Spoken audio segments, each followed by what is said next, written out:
तो सबसे पहले जो हमें इस वर्कशीट में सीखना है वो है किसी पॉइंट की लोकेशन या पोजीशन पता करना।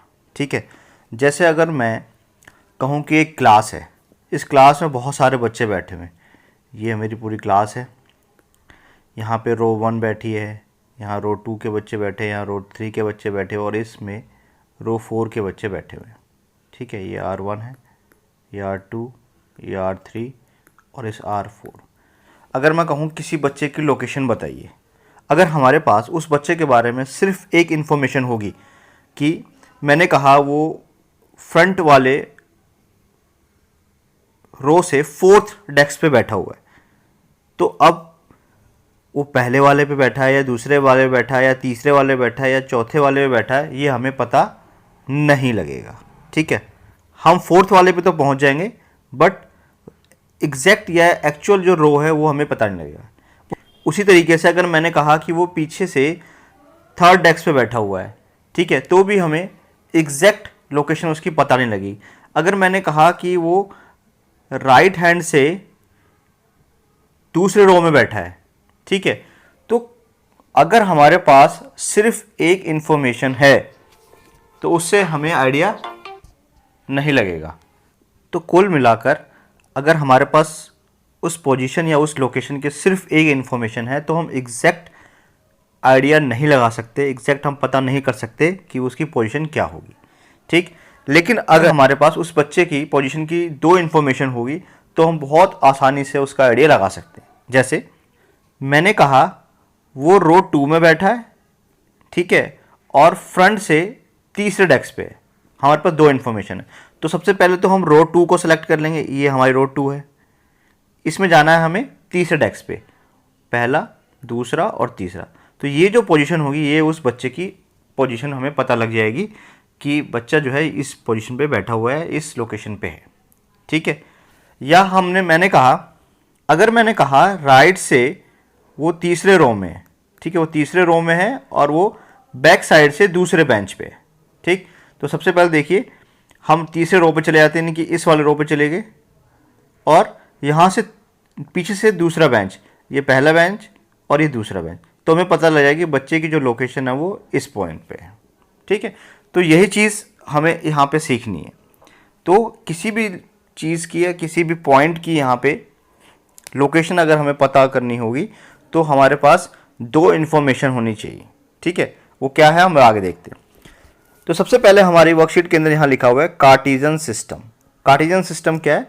The position of a point in a plane is called Cartesian system. ठीक, किसी भी पॉइंट की पोजीशन, एक प्लेन में किसी पॉइंट की जो पोजीशन है उसी को क्या कहा गया? कार्टेशियन सिस्टम कहा गया। In a Cartesian system, there are 2 perpendicular lines and a point is located by the referring them. The horizontal line x, x dash is called x axis and vertical line y, y dash is called y axis. आगे देखते हैं इसको। ये जो हमारा green colour का पूरा दिखाई दे रहा है ये हमारा कार्टेशियन सिस्टम है, ये पूरा प्लेन है। ठीक है, इसके अंदर 2 लाइन है, एक तो लाइन खड़ी है ये वाली लाइन, ठीक, और एक लाइन जो है हमारी लेटी हुई ये वाली लाइन। तो ये जो लेटी हुई लाइन है ये हमारी हॉरिजेंटल लाइन है, ये हमारी एक्स एक्सिस होती है, और एक जो हमारी खड़ी लाइन है ये हमारी वाई एक्सिस आती है। ये वो जो वर्टिकल लाइन है इसको हम कहते हैं वाई एक्सिस। ठीक है, तो ये जो हॉरिजेंटल लाइन है और ये हमारी वर्टिकल लाइन है। जो हॉरिजेंटल लाइन है उसको एक्स एक्सिस कहते हैं और जो वर्टिकल लाइन है उसको हम वाई एक्सिस कहते हैं। ठीक, ये दोनों लाइन जिस पॉइंट पे इंटरसेक्ट करती है, ये जो पॉइंट हमें दिख रहा है ये पॉइंट हमारा क्या है? ओरिजिन, इसको हम ओरिजिन कहते हैं। ठीक, तो हमने एक्सिस सीख लिया, हमने ओरिजिन सीख लिया। जो हमारा एक्स वाई प्लेन है इसने जो रेक्टेंगुलर बॉक्सेस बनाए हैं, एक तो ये वाला, उस तरह से ये वाला, सिमिलरली ये वाला और ये वाला, ये हमारे 4 क्या होते हैं? क्वाड्रेंट कहलाते हैं। तो ये जो क्वाड्रेंट है वो पर्टिकुलर ऑर्डर में होते हैं, ये एंटी क्लॉकवाइज होता है, यानी कि हमारा पहला क्वाड्रेंट होता है, ये हमारा दूसरा क्वाड्रेंट होता है, ये हमारा तीसरा क्वाड्रेंट होता है और ये हमारा चौथा क्वाड्रेंट होता है। तो ये एंटी क्लॉकवाइज इस तरीके से बनते हैं, ठीक है। तो हमारे पास टोटल 4 क्वाड्रेंट हो गए, 1 2 3 एंड 4, ठीक। आगे देखते हैं। अब जैसे कोई भी पॉइंट है, तो जैसे मैंने सपोज कीजिए इस पॉइंट की अगर मैं बात करूं, ठीक, तो ये जो है वो सेकंड क्वाड्रेंट में लाई कर रहा है, और इस पॉइंट को हम क्या बोलते हैं, कोऑर्डिनेट, इसको निर्देशांक कहते हैं। तो किसी भी पॉइंट जो है वो किसी भी क्वाड्रेंट पे लाई कर सकता है या फिर किसी एक्सिस पे लाई कर सकता है। इसको कैसे पढ़ते हैं, इसको पढ़ने के लिए, ऐसी प्लॉट करने के लिए हम क्या करते हैं, पहले हमेशा x की वैल्यू लेते हैं, उसके बाद हम y की वैल्यू चेक करते हैं, ठीक है। तो देखिए ये जो है हमारा x एक्सिस है, तो x एक्सिस से, तो ये देखिए ये x एक्सिस पे कितनी वैल्यू आ रही है, -3 आ रही है, ठीक है। और y पे, और यहाँ से हम y की तरफ चलते हैं तो हमारे पास y की वैल्यू आ रही है 2, ठीक है। तो हमेशा पहले x का लिखना है और उसके बाद y की वैल्यू लिखनी है, ठीक है। x का एक और नाम होता है, इसको हम अब्सीसा कहते हैं, और y को हम ऑर्डिनेट भी कहते हैं,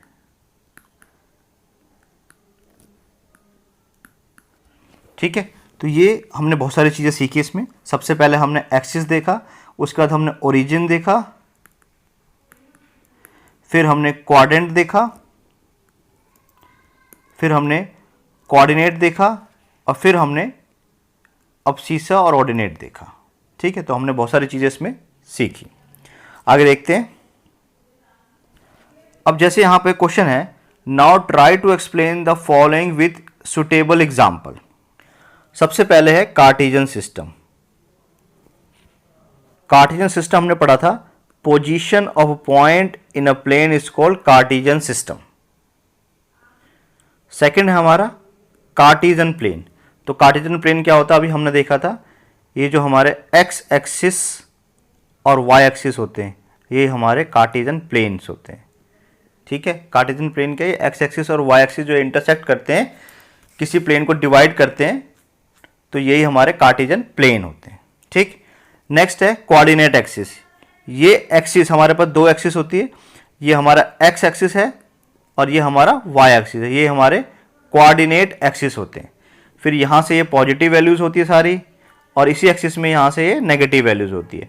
यहाँ पे पॉजिटिव वैल्यूज होती है इस एक्सिस में, और यहाँ से यहाँ पे नेगेटिव वैल्यूज होती है।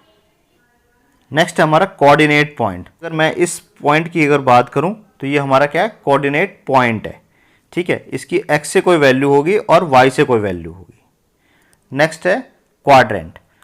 तो जब एक्स एक्सिस और वाई एक्सिस एक दूसरे को इंटरसेक्ट करती है, तो ये जो रेक्टेंगुलर बॉक्सेस बनते हैं, ये हमारे क्या होते हैं, क्वाड्रेंट होते हैं।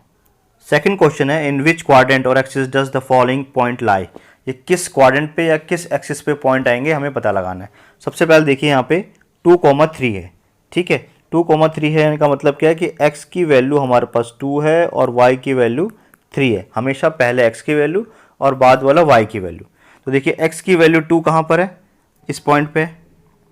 यहाँ चलना में y की वैल्यू 3 पे, तो y की वैल्यू जो पॉजिटिव कहाँ होती है, ऊपर की तरफ।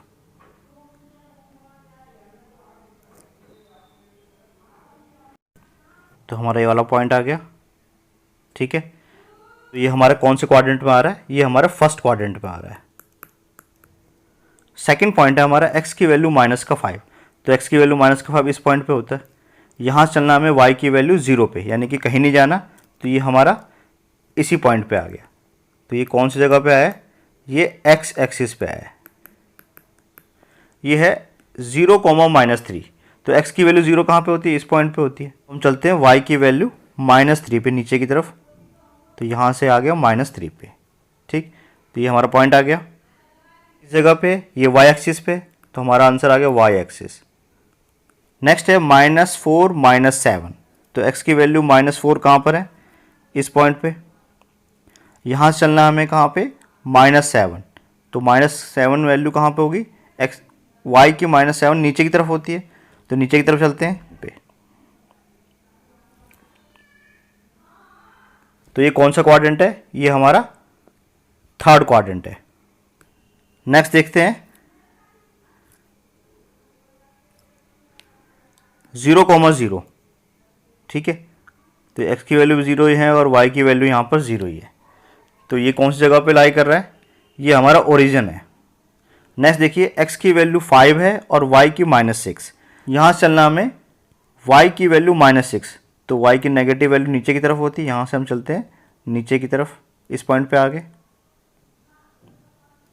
तो ये हमारा पॉइंट निकल गया। ये कौन से क्वाड्रेंट में है? ये 4th क्वाड्रेंट में है।